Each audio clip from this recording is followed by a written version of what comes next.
அஸ்ஸலாமு அலைக்கும். இன்றைக்கி பக்ரீத் திருநாள் நல்வாழ்த்துக்கள் உங்கள் அனைவருக்கும். இன்றைக்கி சென்னையில் இருக்கக்கூடிய மிகப்பெரிய பள்ளிவாசலான பெரிய மசூதியிலேருந்து பேசிகிட்ருக்கேன். பக்ரீத்னா அவங்க எல்லாருக்கும் தெரிஞ்சிருக்கும். இப்ராஹிம் அலைஹிஸ்ஸலாம் தன்னுடைய ஆசை மகனை, செல்லை மகனை இஸ்மாயில் அலைஹிஸ்ஸலாம் என்ற தன்னுடைய தூக்கத்தில் இறைவன் அசரில் அவருக்கு உன்னுடைய மகனை எனக்கு பலியிடணும்னு சொல்கிறாங்க. அந்த இறைவனுடைய கட்டளையை ஏற்று தன் மகனை பலியிட துணிந்த இந்த தியாக திருநாளை தான் இன்றைக்கி எல்லாம் நம்ம பக்ரீத்தாக கொண்டாடிட்டுருக்கோம். அன்றைக்கி அவருடைய மகனை இறைவன் காப்பாற்றி அவருக்கு பதில் ஒரு ஆடை பலியிட சொல்கிறாரு. அவருடைய தியாகத்தை போற்றும் வகையில் உலகம் முழுவதும் இன்றைக்கி பக்ரீத் திருநாளை நம்ம கொண்டாடிட்டுருக்கோம். இந்த பக்ரீத் திருநாள் தியாக திருநாள்னு சொல்லுவாங்க. ஏழை எளியவர்களுக்கு நம்ம உதவி செய்யக்கூடிய ஒரு திருநாளாக சொல்கிறாங்க.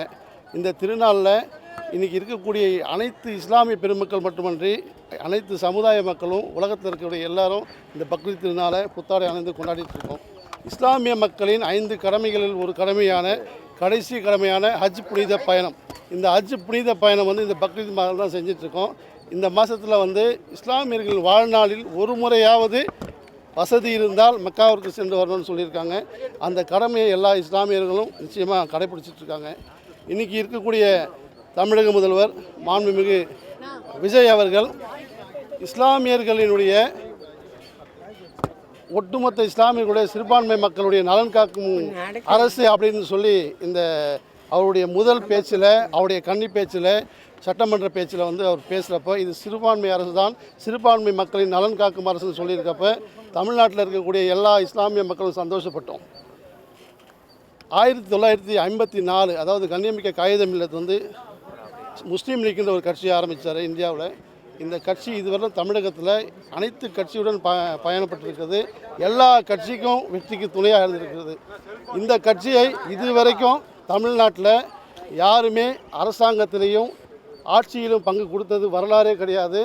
தமிழக அரசியல் வரலாற்றில் முதல் முறையாக முஸ்லீம் லீக் கட்சியை ஆட்சியில் பங்கு கொடுத்து இன்றைக்கி ஏஎம் ஷாஜகான்ற தமிழ்நாட்டில் சிறுபான்மை மினிஸ்டராக கொடுத்துருக்க தமிழக முதல்வர், தமிழக வெற்றி கழகத்தின் தலைவர் மாண்புமிகு விஜய் அவர்களுக்கு இஸ்லாமிய சமூகத்தின் சார்பாகவும் என் சார்பாகவும் மனமார்ந்த நன்றிகளை தெரிவித்துக் கொள்கிறேன். ஏன்னா கண்ணியமிக்க காகிதம் இல்லத்தினுடைய சமாதி இங்கே தான் இருக்குது.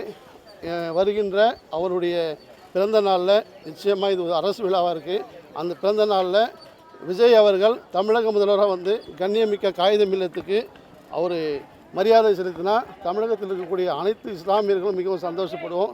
இன்றைக்கி போட்டி போட்டுட்டு போயிட்டு முதலமைச்சர் பிரதமர் சந்திக்கிறப்ப எங்களுக்கு ரொம்ப பெருமையாக இருக்குது. முதல் முறையாக தமிழக முதலமைச்சர் போட்டு போட்ட முதலமைச்சர் விஜய் அவர்கள் தான்.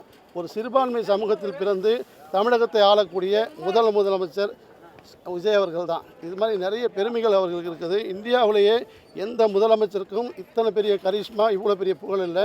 நிச்சயமாக விஜய் சார் அவர்களுக்கு இருக்குது. அவர்களுக்கு என்னுடைய சார்பாகவும் பக்ரீத் திருநாள் நல்வாழ்த்துக்களை தெரிவிச்சுக்கிறேன். குதிரை பேரம்னா என்னான்னு யாருக்கும் தெரியல. அதாவது குதிரை பேரம்னா காசு கொடுத்து வாங்குறதா என்னான்னு தெரியல. இன்றைக்கி அதிமுக எம்எல்ஏக்கள் போனவர்கள் எல்லாமே நல்லா வசதி படைத்தவர்கள். அவங்களுக்கு சுய செல்வாக்கு உள்ள தொகுதியில் செல்வாக்கு உள்ளவங்க. அந்த செல்வாக்கால் தான் அவங்க ஜெயிச்சிருக்காங்க. பட் அவங்களுக்குலாம் இசை சுபையானாலும் இந்த பெரிய வசதி படைத்தவர். அவர்கிட்ட போய் குதிரை பேரன்னு சொன்னாங்கன்னா அவரே சொல்கிறார், பணத்துக்கு நான் விலை போவேன் அப்படின்னு சொல்கிறாரு. பட் குதிரை பேரன்றது நம்ம சும்மா பேச்சில் தான் கேள்விப்பட்டிருக்கோம். குதிரை விற்கிறது தான் குதிரை பேரம். இது குதிரை பேரன்னு சொல்கிறதெல்லாம் சும்மா இன்றைக்கி யதார்த்தமாக அவங்க சொல்லிகிட்டு இருக்காங்க. இன்றைக்கி தமிழ்நாட்டில் நடைபெறக்கூடிய இந்த ஆட்சியை எப்படியாவது கலைச்சிடணும் அப்படின்னு சொல்லி ட்ரை பண்ணுறாங்க. ஒவ்வொரு நாளும் கொலை நடக்குதுன்னு டிவியில் போட்டுகிட்டே இருக்காங்க. எல்லா சேனல்களும் ஆளுகின்ற தாவேக்காவுடைய கட்சிக்கு, ஆளுகின்ற கட்சிக்கு எதிர்ப்பாக நிறைய நியூஸ் போட்டுட்ருக்காங்க. சேனலை திறந்தாலே அப்படி தான் வருது. பட் ஆனால் அவங்களுக்கு கொஞ்சம் நாள் கொடுக்கணும்னு சொல்லி முன்னாள் முதல்வர் ஸ்டாலின் அவர்களும் சொல்லியிருக்காங்க. இன்னும் 6 மாத காலம் பொறுத்து பார்ப்போம் எப்படி ஆட்சி பண்ணுறாங்கன்னு சொல்லிட்டு. நிச்சயமாக சில நாட்களே ஆகிக்கொண்டிருக்கிறது. நாட்கள் ஆக தெரியும் தமிழக முதல்வர் தான் சொன்னதை செய்கிறாரா இல்லையான்ட்டு. அதுதான் மேடம் சட்டம் ஒழுங்குனா ஒரு வீட்லேயே 1008 பிரச்சனை இருக்குது. ஒரு நாட்டில் நிறைய பிரச்சனை இருக்கும். அந்த பிரச்சனைகளை எல்லாமே சேனல் மூலிமா எல்லா சேனல் திறந்தாலும் அதுதான் நெகட்டிவாக தான் போட்டுட்ருக்காங்க. நல்ல விஷயத்தை எதுவுமே சொல்ல மாட்டேன்றாங்க. நிறைய நல்ல விஷயங்கள் நடக்குது, நல்ல விஷயத்தை யாருமே சொல்ல மாட்டேறாங்க. அந்த தாவேக்காக்கு போகக்கூடாதா என்ன? நான் இன்னும் அது முடிவெடுக்கலை. பட் எனக்கு ரொம்ப பிடிச்சிருக்கு. என்ன பிடிச்சிருக்குன்னு எனக்கு ஒரே ஒரு விஷயம்னா முஸ்லீம் லீக் கட்சிக்கு எனக்கு சம்மந்தம் கிடையாது. நான் ஒரு இஸ்லாமியன். நான் திமுகவில் நிறைய பயணப்பட்டிருக்கேன். ஒரு இஸ்லாமியனா ஒரு கண்ணியமிக்க காகிதம் இல்லத்து கட்சியில் ஒரு அமைச்சரை தேர்ந்தெடுத்து அவருக்கு பதவி கொடுத்தது வந்து எனக்கு ரொம்ப பிடிச்சிருக்கு. இதெல்லாம் யாருமே கொடுத்தது கிடையாது. அதனால் எனக்கு தமிழக முதல்வர் மீதும் தாவகா மீதும் பெரிய ஈர்ப்பு ஏற்பட்டிருக்கு.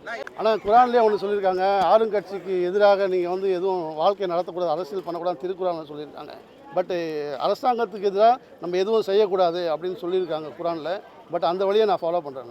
நான் நேற்று வரைக்கும் நான் வந்து திமுக அரசை வந்து நிறைய அவங்கள பற்றி பேசியிருக்கேன். முஸ்லீம்களுக்கு அவங்க என்னென்ன செஞ்சுருக்காங்கன்னு சொல்லியிருக்கேன். பட் இதுவரையிலும் தமிழக அரசியலில் யாருமே செய்யாத ஒரு விஷயத்தை இன்றைக்கி வந்த தாவேகாவினுடைய முதலமைச்சர் விஜய் அவர்கள் செஞ்சுருக்காரு. முஸ்லீம் லீக் கட்சியிலேருந்து ஒரு அமைச்சரை தேர்ந்தெடுத்து இன்றைக்கி உலகம் முழுவதும் அவர் இஸ்லாமியர்கள் மத்தியில் வந்து பெரும் பேர் பெற்றிருக்காரு.